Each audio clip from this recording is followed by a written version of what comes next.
Hello, everyone, and welcome to Bourbon Bites. I'm your host, Clifton, and welcome to another Thursday night live stream. Switching it up again with some scotch. So please don't unsubscribe if you are here for the bourbon. We'll get back to the bourbon and a few other whiskeys next week. We're going to do our new releases stream next live. Have some really fun ones coming up. But tonight is all about Lagavulin. So Lagavulin was actually one of the first whiskeys I got into when it comes to scotch, especially Isla whiskey. I had like a gift set that had Lagavulin in it, and I've been really curious about it. So I've been buying lots and lots of bottles, and you guys have been sending me lots and lots of samples. So I'm going to drink through 5 expressions of it tonight. If you're watching the replay, feel free to skip around down below. I've put time codes for each of the different whiskeys I'll be drinking. But if you're tuning in live, I'm glad to see you here. Sorry about the little bit of a delay. My StreamYard's been doing this thing where it like flickers like black, and it's done it during a stream before, and you guys said you couldn't see it, but it was doing it constantly. So we'll see tonight if it continues to do that, and I'll have to ask you guys if you can see it. But it was doing it real bad. I was like, I'm gonna have a seizure sitting here waiting for my stream to start. So had to restart. Appreciate y'all sticking around. I see, I see. Patrick has been drinking a bit. He said had 4 old fashions with Perry and Eric. Time for the Isla. Yeah, I unfortunately couldn't make Perry's stream. I had a work meeting that ran over, but definitely will check out the replay of that. Scott is here. Fifth Quarter Tailgate. He says, "Cheers, Clifton. Been a while since I've been able to catch a stream. No worries. I appreciate you tuning in tonight. Good to see you. Hope you're doing well." Adam's here. He's starting with a Chattanooga Experimental Tennessee Double Malt before moving to the Islas. Good choice. Get the softer. That sounds wrong. Get the softer stuff out of the way, but get the American whiskey out of the way, so we get to something a bit more extreme. So I'm just double checking to make sure there's no audio issues. I mean, I should normally scroll down and be like, "You're muted," just to make sure that I'm not. But Donnie's here. He's getting over a massive headache. Well, Donnie, I hope you feel better. Hopefully Diana's doing well. I know she was sick earlier this week. Hopefully she's starting to feel a bit better. Nick Proman's here. Nick, good to see you. How are you doing, man? Good to see you in the chat. Emily says, "Cheers, nerds." Yes, cheers, Emily. Good to see you. Did you? Patrick said, "I wish I would have bought that first Offerman release." Well, I'm going to be killing mine tonight. So I have just a little bit left of the bottle of this one. So we're going to be killing it. I'm going to be comparing it to all 3. I have all 3 Offerman releases. So we're going to do a little side-by-side to find out which was my favorite. Whiskey Mountain says, "No scotch in the glass tonight, just fun-size Hershey bars in hand." Nice. Did you hit up the after Halloween sale that happens everywhere where you can get candy for like 90% off? I used to do that all the time. I didn't get a chance to do it this year, but I definitely am one to raid a Halloween store clearance. I don't see Lagavulin 8 on the list. I don't have Lagavulin 8. Actually, I don't think I've ever had Lagavulin 8. I've had the 16, and then all the ones we're trying tonight, except the Distiller's edition, which I'm going to save for the end. I'm excited for that one. I've also had a there was one that was a Game of Thrones release. I don't know if that was Asian. Was that the 8-year one? I probably do have that one, honestly. I just didn't grab it for this because I already have 5 whiskeys to get through. So we're not drinking that one tonight. But if you are curious to hear about a comparison, if that's what you're talking about, I can check. For those of you that are going to be on the after party hangout, I can go grab that for the after party. Speaking of which, y'all know everyone on Discord. Well, first of all, our Discord, you can go to bourbonbites.com and join. And it's such a great community there. I can chat with you guys every day of the week. But for those of you that are supporters on Patreon for $5 and up, y'all know about $10 and up. Y'all know about the after party, which is after every Thursday night live stream. We head on over to Discord into our private hangout room and drink more whiskey. So, sorry, don't see me, Chan Sarah. But Tony Vagadones is here. He says, "Hello, everyone. What's this thing called scotch? Bourbon Bites." I know. I'm sorry. I dabble in other spirits. Can you blame me? It's all so good. I love rum, whiskey, scotch. I don't really dabble in vodka. I mean, I drink vodka cocktails, but like, I don't drink vodka neat. Unfortunately, I guess, or fortunately. Let's see. Sugar Kitty's here. Meow to you. Thank you so much for being a Bite Club member. Good to see you. Hopefully you can drop some emojis in the chat. I love seeing those pop up. Let's see. I just want to make sure I miss anyone here. Whiskey Burger's here. Cheers. Good to see you. I think Steven's here. What's up, Steven? Zover says Scotch, Scotch, Scotch. Yes. We're definitely going all Ron Burgundy tonight. Unfortunately, I've actually never seen Parks and Rec. Like, please don't cancel me. It's not really my type of show. I appreciate Nick Offerman so much. I've seen him in multiple other things. It's not my thing.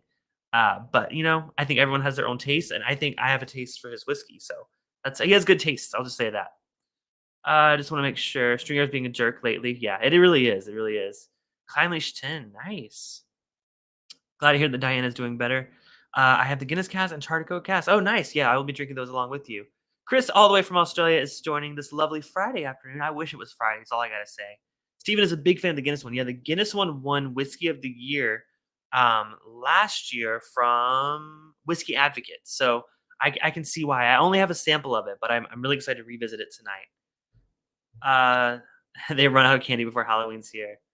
Leftovers from camping s'mores. Ooh, that sounds delicious. I can't making s'mores is just such a core memory. Adam says, I'll be moving to the Guinness and Charred as I get to them. Yeah, we're going to get into this whiskey real quick. And I see Sugar Kitty dropped all of the. Oh, Ron Burgundy. My bad. I was thinking Ron Swanson because I've been deep diving into all the Lagavulin stuff tonight.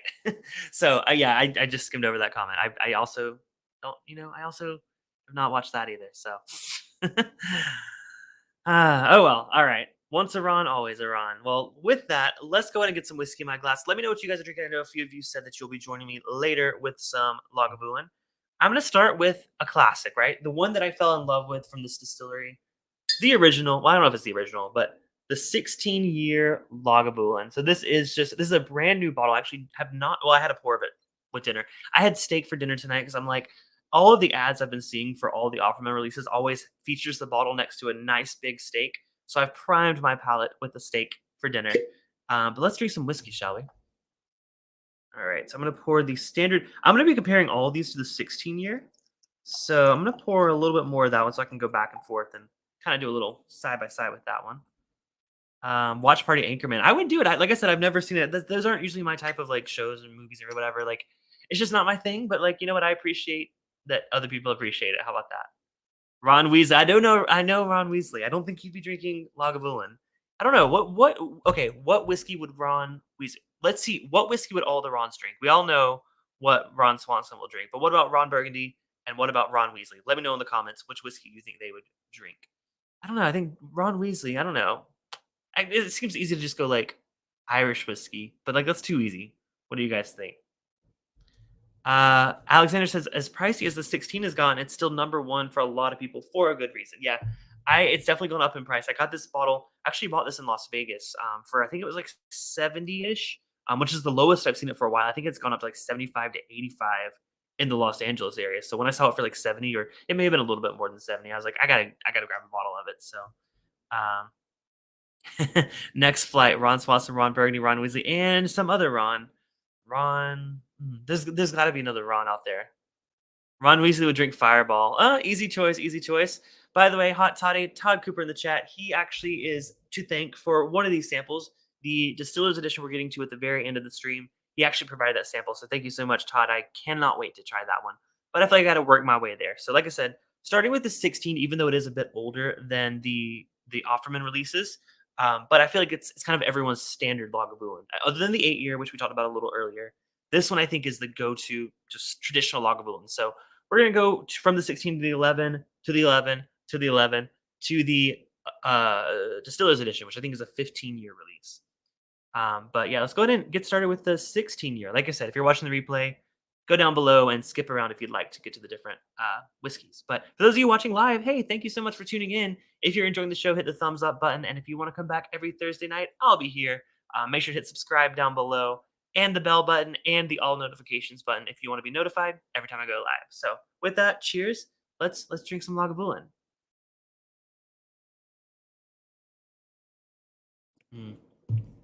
So this one's actually the lowest proof we're drinking tonight.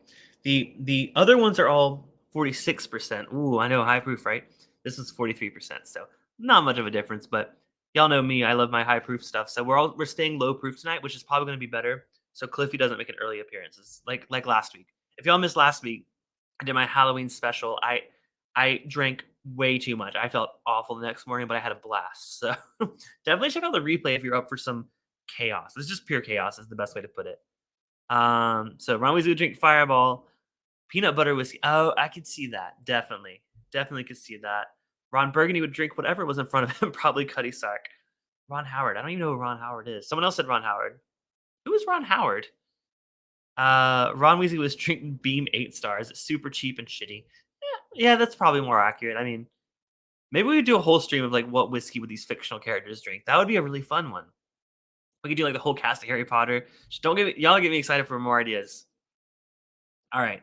So Patrick said this one looks dark. So interestingly enough, based on my research, again, I could be wrong.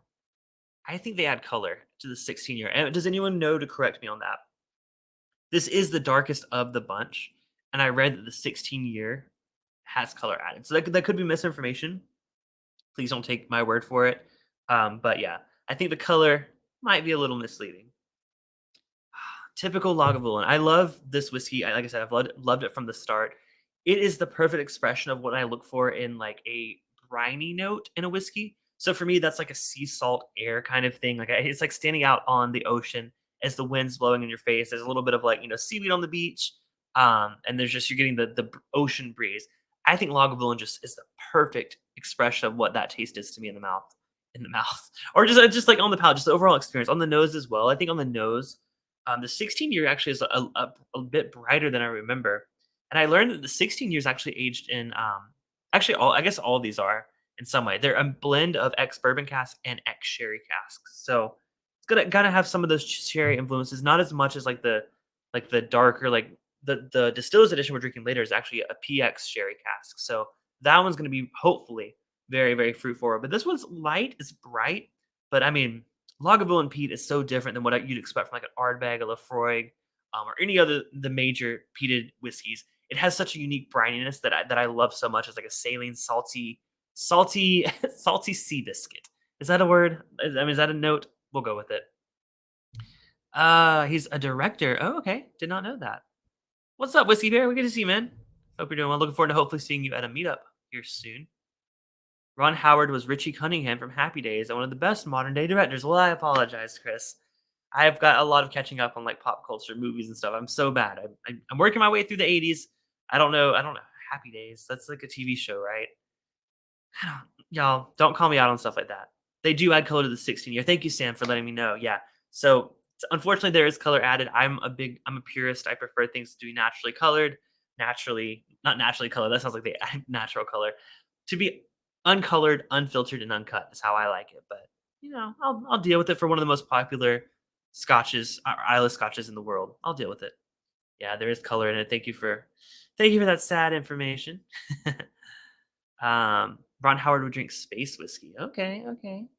He was the narrator. Okay, from Arrested Development. I've seen like bits and pieces. Again, I'm not a TV guy. I don't watch very much TV. I'm getting better on. I'm working my way through some different series now. But yeah, so this Lagavulin 16, I think it's a very good. I don't want to say entry Scotch or an entry Isla because it's different than like I said with the Ardbegs and stuff. To me, it's more of a light sweet. It's like a lighter sweetness. It has a lighter fruitiness, but it's not quite like dark like fig like some of the other ones are. To me, it's more of like I don't know. I haven't really ever analyzed this whiskey. I've actually never reviewed Lagavulin 16 on the channel, as far as I'm aware, unless it was in a flight that I think someone may have provided me.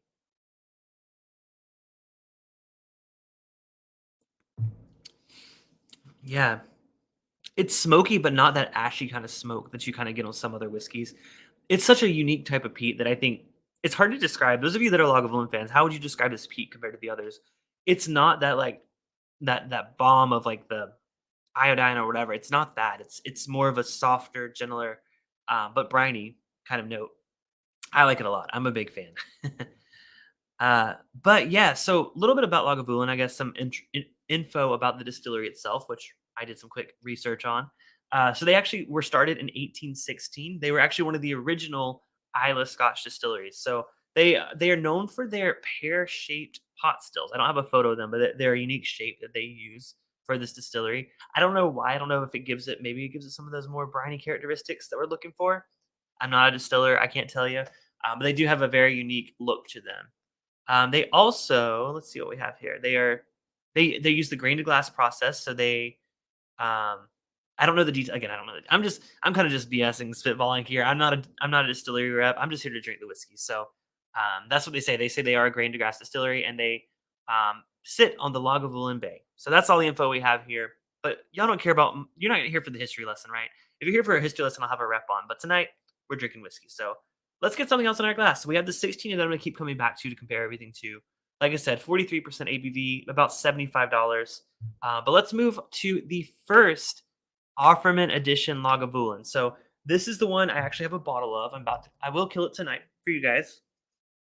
So this is the Offerman Edition 11-year-old original one. I should have kept this. Is probably a collector's item if I would have kept it, but so it is 11 years old. It is up in ABV. It's 46%. So yeah, so the info about this one is it's also matured in the same ex sherry and ex bourbon cask. They just target a different flavor profile with this blend, and it's I'm sure that Nick Offerman had some involvement. He is an adamant Lagavulin fan. Actually, he said that Lagavulin was his first Scotch he ever tried. So I can see why he's fallen in love with the brand. He's done a lot with them. He's been collaborating with them since I believe it's at 2009. I could be wrong. It may have been it was announced officially, I think, in 2014, but I think he's been working with the brand since 2009, which is really cool. Kathy Joe is here. What's up, Kathy Joe? Y'all check out Women of Whiskey on Thursday or on Wednesday nights. They put on a really good show on the correct account. Oh, you're on the other account. Gotcha. What was it? Where did oh, there you go. Women of Whiskeys. There you go. There you are. All right. So I'm a little behind on the chat, but I appreciate all 30 of you guys watching live. I love y'all so much. Thank y'all for tuning in. Whiskey knows Marty's here and Jenny or Jenny. We don't know. Do we need to add a travel only release next year? Ooh, I did not know that there was a travel only Lagavulin. Tell me more, Chris. I'm intrigued.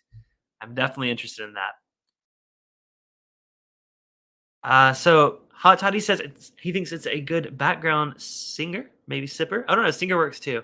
It lingers in the background and complements the flavors of the whiskey, but doesn't try to take over the show. You're referring to the peatiness. I 100% agree. I think this whiskey is so much more than just a peat bomb. Alexander says freshly extinguished campfire, not as clean or medicinal like Lefroy. It's a little more earthy to me, like Ardbeg, at least the 16. The 8 is more of a cleaner note. Interesting. Yeah, earthy for sure. I think earthy and like that sea brine note to me are kind of playing off of each other, especially with the peated Scotch. I think we're on the same note there. I agree with that. Sugar Cube says Lagavulin peat is like it was a very square brick, but someone sanded off all the corners. It's more sophisticated and complex than others. This is why you guys are here. You guys are giving me some great talking points. Y'all can describe it better than me. Again, I'm a bourbon guy that's getting into Scotch, so I'm learning as I go. I just know that I really like it, so I'm glad to glad to get some more information there. What's up? Tony's here on the other account. Good to see. Embellish Podcast says 28 watching and 12 thumbs up. Do the thing, people. Yeah. If you guys get the thumbs up, I know it seems like annoying to keep asking you, especially if you're watching on your TV, but it does really help the algorithm. It helps people find the stream when they're looking up Lagavulin. And I would love for people to find the channel when they're looking up this whiskey because I think, like I said, I've been expanding into doing some more Scotch, some Irish, some rum. Shoot, I'll even do like cocktails every now and then, but I love expanding my palate. It's one of my favorite things about whiskey is exploring it, and I hope I enjoy exploring with you guys. So hit the thumb. That was my long way to say hit the thumbs up. And thank you, Donnie, for dropping the info and subscribing. So all right, so we're moving on from the 16. I'm gonna leave that in my glass. I'll do a little comparison to it with when I'm picking my favorite Offerman. But let's go and get the original Offerman poured. Now this one came out in 2019. It didn't hit a lot of markets till 2020. So the official release date of this one was 2019, but it kind of took its time rolling out, which with 2020, that's kind of understandable, right?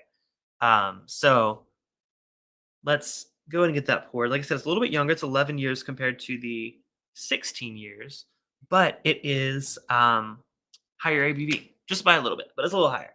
So let's go ahead and give this one a nose. Like I said, there's nothing really. This one doesn't have the interesting like finishing or different cask.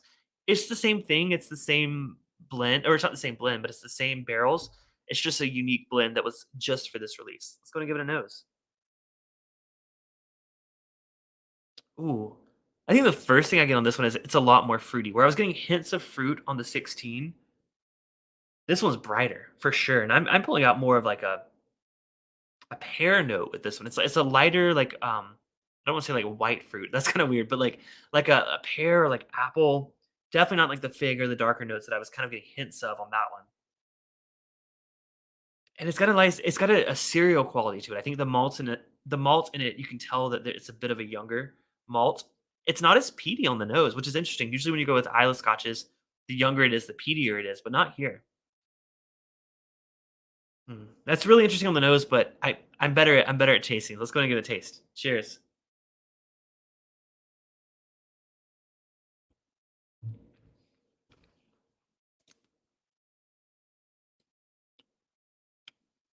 Definitely still with like the pear apple thing I was getting on it. It's like a it's no, it kind of has like a dryness to it. It kind of is like biting into like a like when you bite into like a I'm trying well, like what fruits make your mouth kind of go numb a little bit? You know what I'm talking about? I kind of get that sensation a bit on this one too. I mean, it's not the proof. It's only, 3% higher ABV, but it has a dryness to it that I didn't get on the first one. The peat's there. I didn't get it on the nose, but the peat's still there. I just think this one is more like I don't know. Do I say citrus for it? It's more like brighter fruits, less complex when it comes to the peat. Now again, this is the end of the bottle, so full disclosure, this is like the very last little bit of this one. It's been open for a while, so that could also have an impact on it versus the 16 that I just opened. To me, this just feels a little bit more mellow, a little bit more approachable, I guess I would say. The 16 felt very complex and really like you had to dig deep for those darker notes. This one just feels like it's upfront with what it is. And they're about the same price. They were both about 75 when it came out. I think, this was originally more expensive than the 16, but the 16's crept up in price a bit. But in 2019, this one was $75 when it first came out. Yeah, I like it. I don't necessarily think I like it more than the 16. I think the 16 has a depth and complexity that this might be lacking. Maybe it's because it's a few years younger. But that's not to say that these Offermans aren't as good because I know for a fact that we're going to get better from here. So I'm going to leave that in my glass. I mean, at the end of chasing all three of the Offerman, I'm going to pick a favorite Offerman release, and then I'm going to compare that to the 16. So that's how I figured the best way to go about it. Um, and I apologize for not keeping up with the chat. I have a lot to say. All hail Lagavulin, our Lord and Savior, Nick Offerman. Well, cheers, Ken. Good to see you. I'm glad to see you here. You can probably provide us some really good info about this as I'm making stuff off the top of my head. uh Poisonous fruits. When I said the numbing in the mouth, no, it's just more of like a dry, like you bite into it. It's like a dry sensation. I know I get it before. Tony says my bottle is pretty low too. It's mild for an Isla. Agreed. And I'd like to come back to it. I'm gonna go ahead and get the second one, the second Offerman poured, and then like I said, I'll do a little comparison. The second one is very exciting. And again, I don't have a bottle of this. I actually have a sample provided me for this. Now, this one was a blind sample. I believe our friend Swan gave me this. It could also be our friend Bourbon Noob. So if any of y'all recognize this label with the question marks, I don't remember who gave me this sample right here. But this is the Offerman edition finished in Guinness cask. So it's also an 11 year. This was a 2021 release, 46% ABV. And this one was a little bit more expensive. This one was $85 when it first came out. So we're gonna pour that one. Now this is the one that I said it won Whiskey Advocate's number one whiskey of 2021. I don't remember if I included it in my list of top whiskeys last year. I don't think I had the opportunity to try this one last year until more recently this year. Um, I might as well pour a little more. I think I'm gonna like this one. It was not Patrick. So if it was you, leave me a comment below, and I apologize. I got this a long time ago, like almost a year ago at this point. Yeah. So this one was finished for 4 months minimum in Guinness stout barrels. Now y'all know Guinness is thick. Or at least it gives you the sensation of like a really full mouth feel. It's not necessarily a thick beer, but it gives you that sensation. So I've had a little of this one, and it does the exact same thing with the Lagavulin. So it's going to give it a nose. See how if it's any different than the last one. Sweeter. It's sweeter on the nose. Still in that kind of pear territory. I'm not getting any of the peat on this on the nose. I mean, at least the 11, I got a little hint of it. Yeah, the first edition of the Lagavulin Offerman edition was still pretty peaty. This one though, I mean, to me, the malt cereal note is what I'm getting a lot of, and it's not like necessarily like the dry cereal note. It's more of like maybe I should go more oatmeal. Oatmeal is probably the better descriptor there. Yeah, this has like a nice. It just smells like a really sweet vanilla kind of. I don't know, something about it is nosing sweeter, but I gotta give it a taste. Misty Mountain says, "This is the one that I own. Always get a nice creaminess from it." Yeah, me too. I'm excited for that. And then Cohen, by the way, hi Cohen, good to see you. Lagavulin 12 Cast Rent 2021 is good. I would like to try the Lagavulin 26 year, but it's $2,500. Oh my gosh, that's crazy. Oh, that's interesting. So Patrick says, I just read on the box that the Guinness barrels came from the Baltimore facility instead of Ireland. So I've heard that. they distill or they brew Guinness in multiple locations. I think there's actually a location like isn't there like a location in Africa? I swear I read that they brew Guinness in different locations, and I know for a fact that they taste different because when I was in Las Vegas, there's an Irish pub. I was with Pat and Heather, I think, or I was at least with I was with some people who were in the Vegas meetup this year. But they had a one that was a different name. It was like Guinness imported. It was like imported Guinness or something like that. It wasn't the same bottle. It's like a gold label on it. And it was so much better. First of all, it was higher ABV, which was awesome, but it had such a different taste, and it was so much better. I've heard that it's only available in certain states. It's not available in California, but man, if y'all can find that, I wish I could remember what it was called. Guinness. I'm just gonna try looking. Imported. Wait, maybe that was it. Foreign. So it was just a Guinness Foreign Extra Stout is what it was called. No, that one's available here. Maybe it is available here. I didn't think it was, but I see the Total Wine has it in stock. Well, now I'm oh, you know what? That doesn't say the imported, and that one's also not the same ABV. That's the lower ABV. So there's the Guinness Extra Stout, which is not the same apparently. It is a little bit higher ABV, but it's not the imported one that I really loved was 7.5% ABV. It was delicious. Yeah, that one. If y'all see the if foreign extra stout, 7.5% ABV. It's got a gold label on it. Such a good Guinness. I mean, it's my favorite I've ever had. Uh, so yeah. So Steven said on the nose of the Guinness when he says, "I like the chocolate and nice peat finish." The nose is not peaty. Yeah. So let's go and give it a taste, and we'll see how it goes.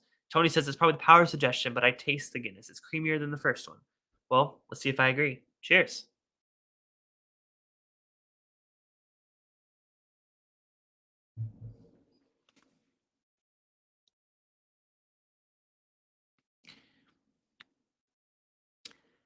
Okay, I can already tell you, I like that so much more than the original Offerman. The mouthfeel, I mean, like Adriana said, the creaminess is so intense. This one, even though it is a 46% ABV, it has the body of a cask strength whiskey. This one is just coat your mouth. It's definitely darker on the palate. I'm getting less fruit on this one, and even though it knows like a fruity whiskey, to me, it's more of like a malty kind of like I don't wanna quite say chocolate. It's kinda got like a little bitter, like espresso bean kinda note to it a bit there. And, Tony said, you know, I can I don't know if it's I'm just imagining this, but I taste the Guinness. I wouldn't say I taste the Guinness. I will say I taste kind of like, you know, like when you're drinking the frothiness of the Guinness, like you get a little bit in the head, like when you're taking your first sip. To me, it tastes like the frothiness of Guinness, but not like a Guinness, if that makes any sense at all. It has that element there, and maybe it's just like you said, power of suggestion. But man, I see why this won Whiskey of the Year last year. It's such a great pour. I wish I had a bottle of it. I missed it, unfortunately.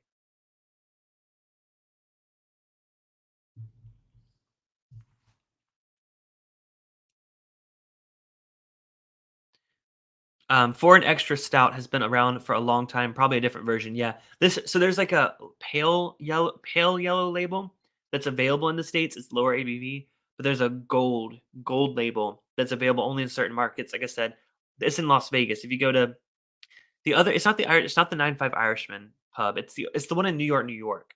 Um, I think it's in New York, New York. Yeah, I think so. It's at least in that area. It's like New York, New York. Uh, uh, you know what? It might be in. Oh my gosh! Now I got to find out where. I got to tell y'all where to get it. If y'all are ever in Vegas, hold on. Irish pub, Las Vegas. I'm gonna tell. Oh, sorry, it was Re Ra Irish pub. I went there with a few folks during the meetup. It is actually in. It's in between the Luxor and Mandalay Bay, so it's like right in between those two. I was getting confused with New York, New York, which is the 9-5 Irishman. So if y'all are ever at the Re Raw Irish Pub, it's actually right next door to the Guinness store. They both have it, and you can actually buy a bottle of the Guinness store to go. But they have it at the Irish Pub as well. Just a little pro tip: if y'all are ever looking for Vegas tips, let me know. Sugar He says Lagavulin 2021 Special Edition has a similar nose that has peat, but not immediately identifiable. The start of that has a distinct fruit section to start, and then the smoke and ocean spray come in. Ooh, 2021 Special Edition. Is that the Distillers Edition? Because I had the 2020 Distillers Edition that we'll be drinking next. That sounds really good. Oh my gosh, Sugar Kitty, you got me. You got me. I'm gonna go and be on the lookout for that one. Big reason for the start is because it's non-chill filtered. Interesting. And I can tell y'all the color on these is so much lighter than the 16. And I don't know for sure, but I don't know. Maybe these aren't colored like that one is colored. I don't know.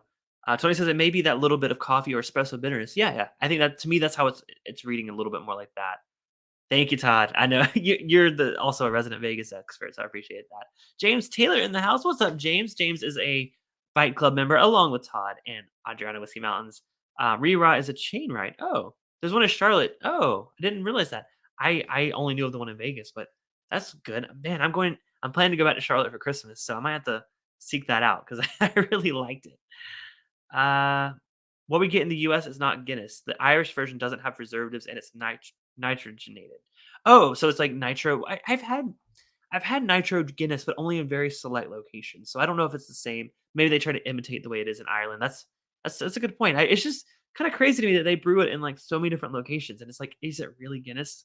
I got to go to Ireland to find out. That's all I got to say. That is not the Distiller's edition. It's a special. Oh, the Lion's Fire. I've seen the label. It's a beautiful label. Oh my gosh. I would love to try that. Biking Bourbon in the house. What's up? Good to see you. Okay, we're gonna move on to our.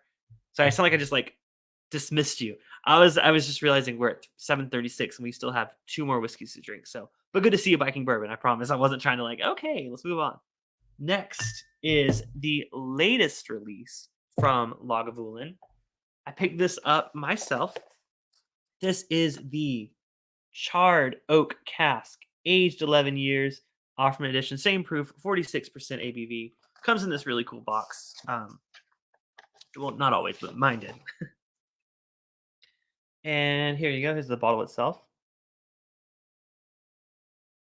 Now this one. So I don't know if I mentioned the price on the last one. The Guinness cask was 85, which they used. There was 4 extra months of finishing. It makes sense to be a little bit more expensive, right? But this one I paid 100 for. And I may have overspent. I don't know if it's normally 100. Let me know what you guys see this for in your area. But I knew how good the Guinness cask was last year. I wasn't going to pass up the opportunity to get the charred oak and miss out on something great. So I paid 100 for it. Your mileage may vary, but to me, I thought it seemed like it's worth the gamble on that for the price. So I have had a little bit of this, but I've never compared it to the other Offermans. So right now we're gonna do the comparison of all three: Offerman Original Edition, Offerman Guinness Cask, and Offerman Charred Oak. So let's go and get that poured. Same proof, like I said, as the other ones. This one actually, this one's interesting. This one actually isn't finished as far as I'm aware. From everything I've seen online, this one is actually aged entirely in charred oak casks. So they do an extra recharring of the oak before they put the whiskey into it. Now, correct me if I'm wrong. Again, might be wrong, but from what I've read, that this was aged entirely in those recharred casks. It wasn't finished. If so, I understand it being a little bit pricier because that's a lot more time for an experiment, Experiments can go wrong. They go wrong all the time. So if they indeed did put this into the bottle 11 years ago or in the barrel 11 years ago as an experiment, more power to them. And I will say this one does have a little bit more color on it. Not quite as dark as the 16 year. I mean, not nearly as dark as the 16 year, let's be real, but a little bit darker than the other two releases. Sam says charred oak is about 70. Oh, wow. That's a good price. Yeah, I wish it would have been that. Kathy Joe says it's 90 here, so not much different. Okay, yeah. I was willing to take a gamble. I was willing to splurge a little bit just because I knew I really wanted to have it. So, and also I wanted to review it for you guys. So I'm willing to overpay a little bit to be one of the first to have something. I know this has been out for a while. Again, I bought it like a month or so ago, but yeah, that's how I tell myself at least, right? You gotta have some way to justify it to yourself. Bourbon News said paid 78, but with today's economy, 100 is reasonable. Yeah, I think so. 90 near him in Tennessee. Lion's Fire is about 130, but it's like grilled pineapple on a beach fire. Oh my gosh. Making my mouth water again. Sugar Kitty, stop it. Stop talking. Just kidding. Keep talking. All right. Let's go and give the charred oak a nose. Like I said, y'all feel free to jump in if y'all know that this was actually may have been finished with the recharred oak, but from my research, it sounds like it's always been in that charred oak.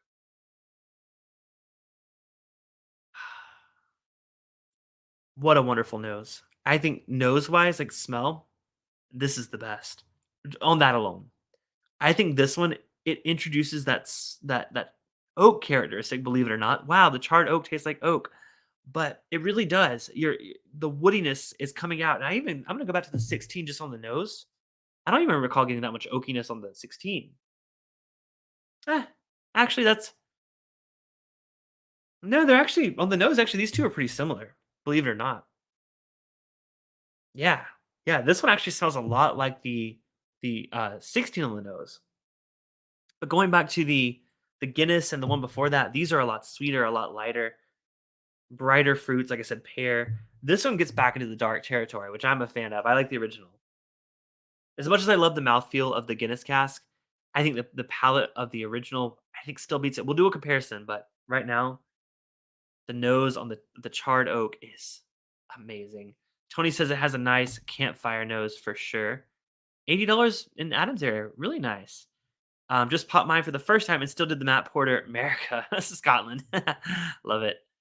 Okay, so Patrick dug up some info into the second paragraph on the box.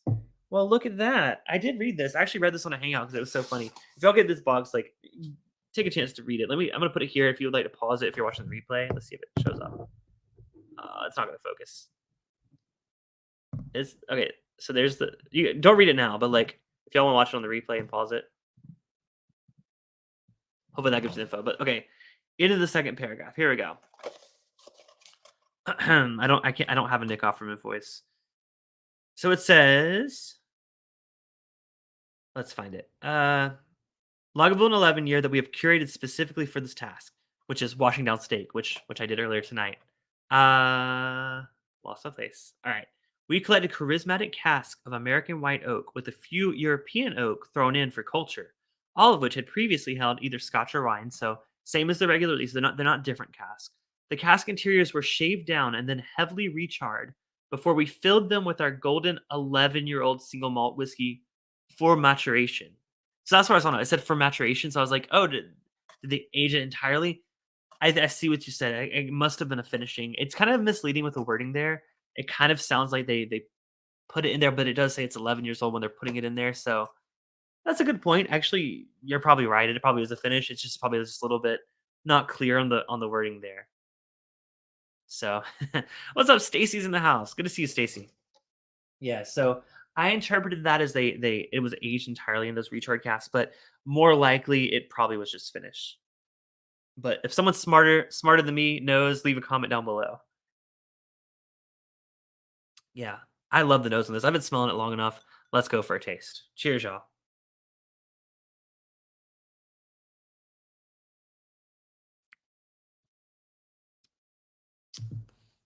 Mm, that's really nice. Wow. That, believe it or not, is the least Lagavulin I've ever had.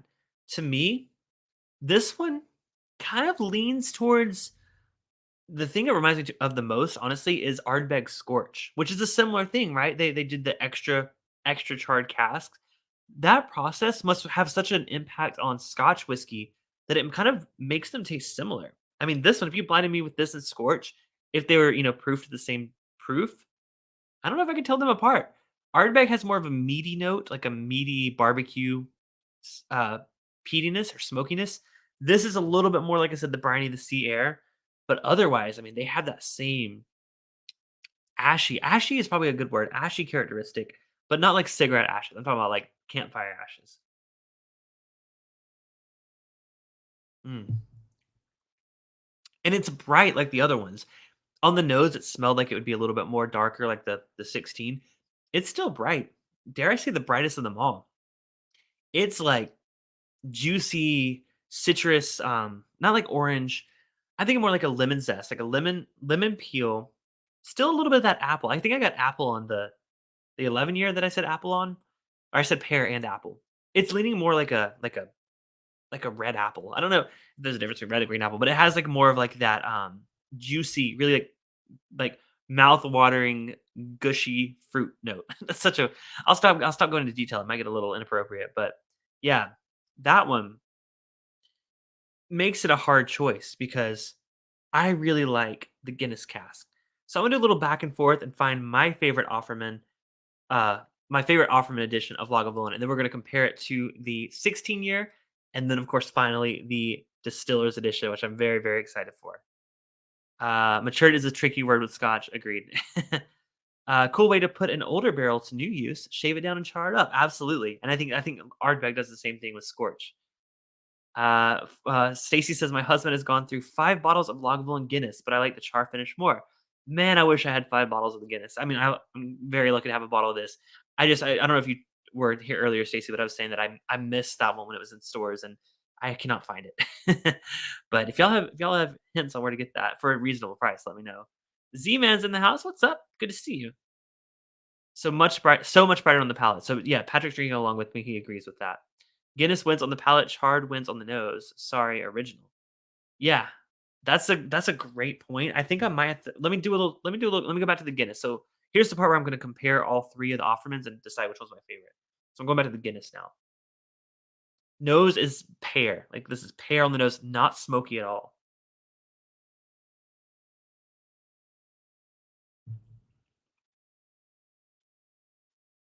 Mm. That creaminess is so good. It adds another layer to it that I think I don't wanna say the other ones are missing, but it makes me miss them on the other one, if that makes sense. It just gives it more body. For a lower proof whiskey, that's one of the best bodies I've ever seen. That's such a weird thing to say, but y'all know what I'm saying. Like, it has more character and more viscosity is probably the better word for it, than body. Yeah, dr I enjoy drinking that the most. Let me go back to the 11 year just to go back and see.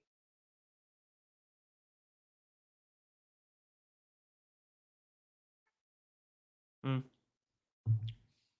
it's good. I just think the Guinness improves on that drastically. I'd take the Guinness all day, any day over the original Offerman Edition. I like where it was going with the flavor profile, but I think they've only improved on it from that start. Guinness gives it the body. Charred definitely gives it the nose. I mean, gosh, this smells incredible. So Tony said the nose on the charred cask was better than the original. I'm not the best at nosing whiskeys, but I will say that nose is pretty incredible. Let me go back to the 16 year.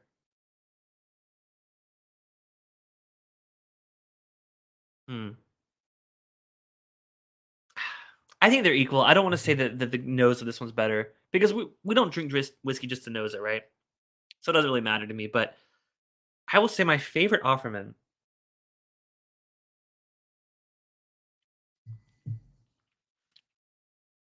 for my palate, which y'all know I like the darker, the oakier, the bolder. Y'all know I'm mostly a bourbon lover, but love all things, all things aged in oak cask. How about that?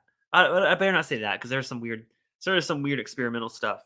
I think Brandon let me try a vodka that was barrel aged from a local craft distiller out here in California. That one was a little weird, but for the most part, any like aged, I'll just say any whiskey. I'm a fan.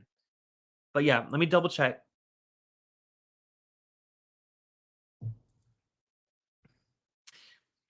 I think the charred oak is my favorite Offerman edition of Lagavulin. It brings that smokiness, that oak characteristic that I think is kind of missing on these other two for sure. A little bit on the 16, but to me, it's just it brings you that smoky, that like again, Ardbeg Scorch was one of my favorite whiskeys last year. This is in that same territory. I do not regret paying 100 for this. I would love to find it for 70 though. That's how have to say about that. But we still got one more to try here. I'm gonna try to get back to. I want to do a little quick comparison back to the 16. I've not drank the 16 since we had it first time. 16 just has such a classic nose. It's none of the char, none of the like the smoky. It's just that sea air, delicious briny note. Yeah, I can't say that the Offerman charred oak is a better nose because I love this one so much. If that makes sense, I'm just very familiar with this one. I just really like it.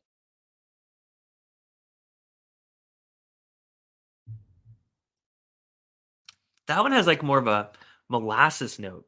I'm getting a lot of really nice darker brown sugar. I just yeah, like molasses is probably better than brown sugar. The 16 just has such a depth and complexity to it that I think these all don't necessarily have it in the same way. That's up to your palate, though. If you don't like the overly charred characteristics of the charred oak, well, probably don't buy it. If you don't like charred characteristics, then you don't like don't buy it. But you'll prefer the 16. However, as someone that loves those notes,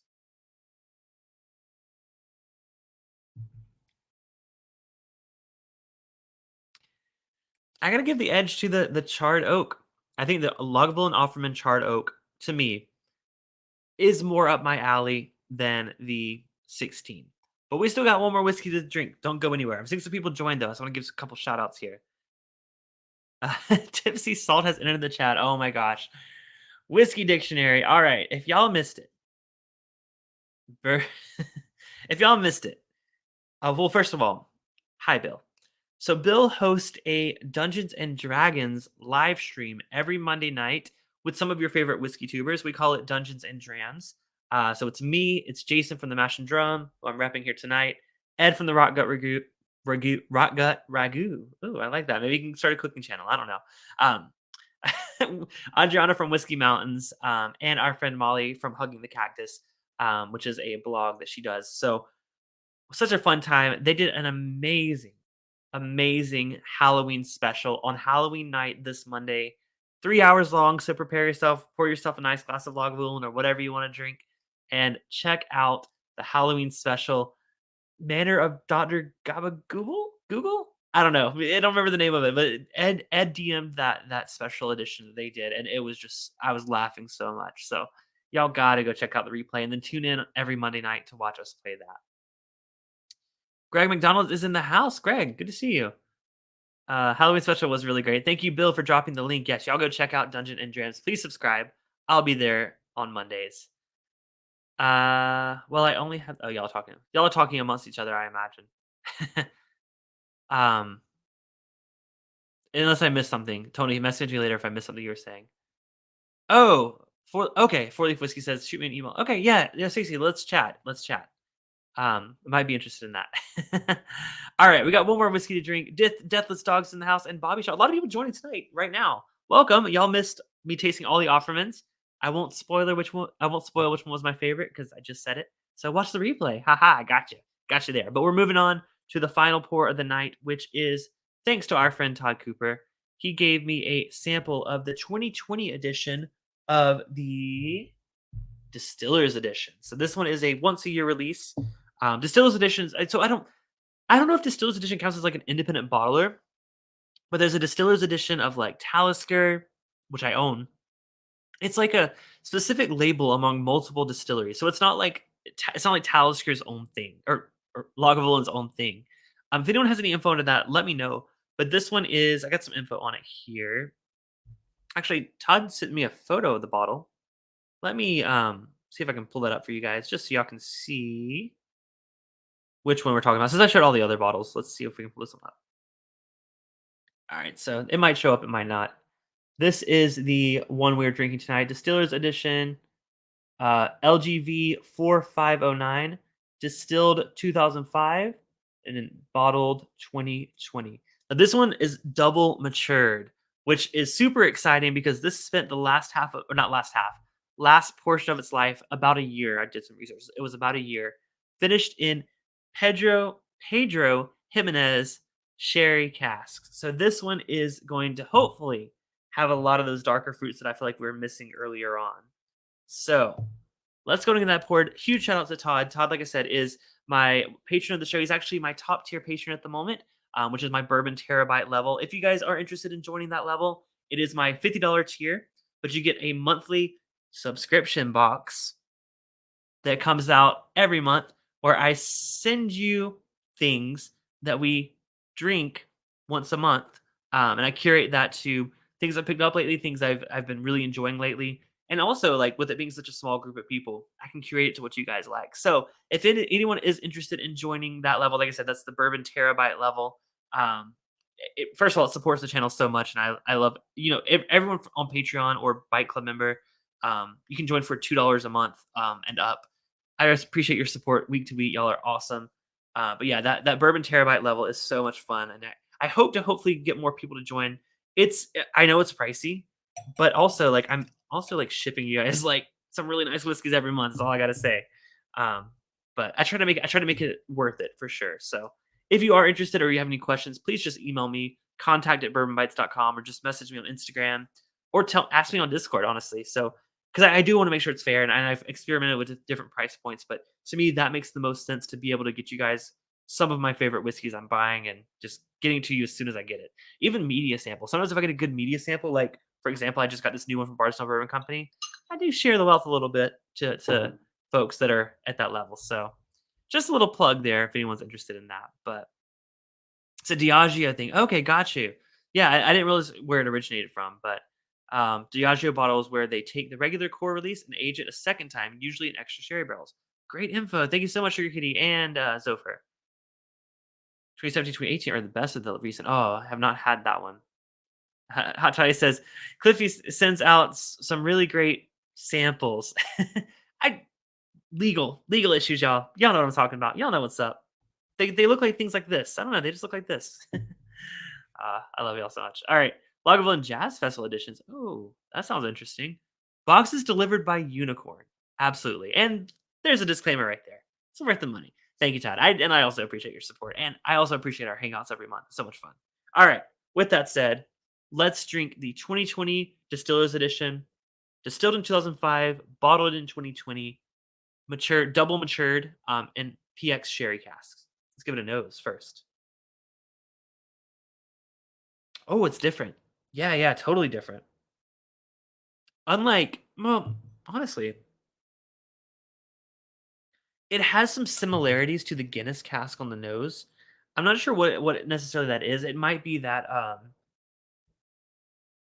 the like earthy malty note. It's a lot more like a more of like the cereal grain kind of note. I said oatmeal on that one. This one's leaning more to like the drier the cereal.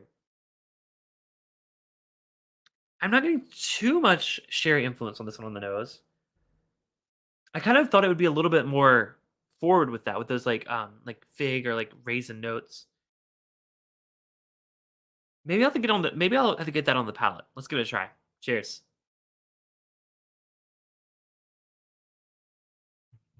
Mm. Ooh. Okay. I like that. So to me, ooh, the finish. It changes on the finish.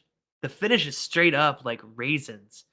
I was like, at first I was like missing it, but it goes that sherry on the finish of this whiskey is bam, it hits you. It surprises you because at first I was like, I don't get the sherry, but then it does a little twist on the back end and like mellows out and ends with that darker red dried fruit note. This one, by the way, 46% ABV, same as the Offermans we've been drinking. Retail on it, I'm seeing it for like around 130 to 170 when it first came out. 130 when it first came out, 170 on like resell. Todd, I won't ask you what you paid for it, but I'm just saying like that seems to be the range. Am I in the right ballpark with the range of the price of this one? So a bit more than everything else we've been drinking tonight. Yeah, that's so interesting on the nose. It's like I'm not getting those sherry notes. I'm gonna let that sit in the glass a little bit. Let it open up just a little bit more. Seeing some awesome info here in the chat. See, Northwest Bourbon is here. Good to see you. Oh, what info are y'all dropping? Y'all have said. So what exactly does double matured mean? Is it normal 16 then finished in PX or what? Great question. And all I've found is that it's aged for an additional aging of about 1 year in the PX sherry cask. So when it says distilled 2005 bottle 2020, I'm guessing they took a 14-year Lagavulin, put it into the sherry cask for a year, and then bottled it 15 years. Is my guess. Again, don't work there. Have no idea. Someone, like I said, might have more info, but why call it that? Just say finished. Good, great point. Great point. Not here to argue that. 105 in Chicago. Okay, even better price. Nice. Um, Also, that Distiller's Edition has a taste of freshly extinguished matches to me. Sounds appalling, but tastes delicious. Never quite had that flavor before.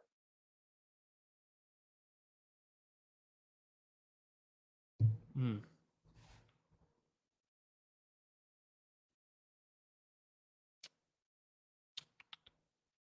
yeah. I think that is an improvement on the 16. I prefer that over the 16. That being said, it does start to lose a little bit of that thing I love about Lagavulin, that sea air kind of note. It does not have that as intensely as the 16. None of these special editions have that original note that I fell in love with Lagavulin. They have, let me clarify. They have it, but not nearly as intense as it is on the 16 year.